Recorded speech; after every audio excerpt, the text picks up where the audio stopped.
In today's video, I'm going to teach you how to share a file in Dropbox. Now, Dropbox is a great, user-friendly cloud storage service that's popular for sharing and storing files securely.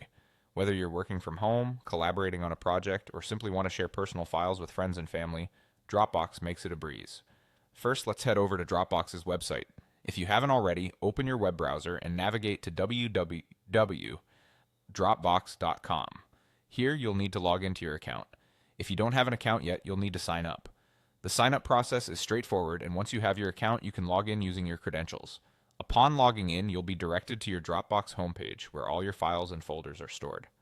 Once logged in, look at the top right corner of the web page. You will see your account icon, which typically is your initials or a profile picture if you've set one. Click on this icon. It will give you access to various account settings and notifications. We're focusing on sharing files today, so let's move forward. Navigate through your files and locate the specific file you wish to share. You can do this by scrolling or using the search bar for quicker access. Once you've found the file, hover over it and you'll see a share button appear, usually depicted by a figure of a person or just the word share. Click on this share button. After clicking, a new window will pop up with several options for sharing the file. The first option is to add people to this file. Here you can enter the email addresses of the people you want to share with, and they'll be notified that they have access to the file. This is great if you want to keep track of who you're sharing with, and it's particularly useful for collaborative projects where multiple people need to view or edit the file. Another option is to copy the file's link. This is handy if you want to share quickly and easily across different platforms, like email, messaging apps, or even on social media.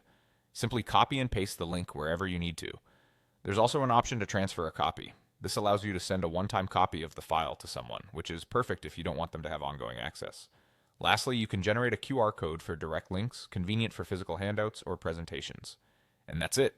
You've now learned how to seamlessly share files on Dropbox, allowing for enhanced collaboration and convenience. Remember to check your sharing settings to ensure your files are accessible only to the intended audience. Happy sharing!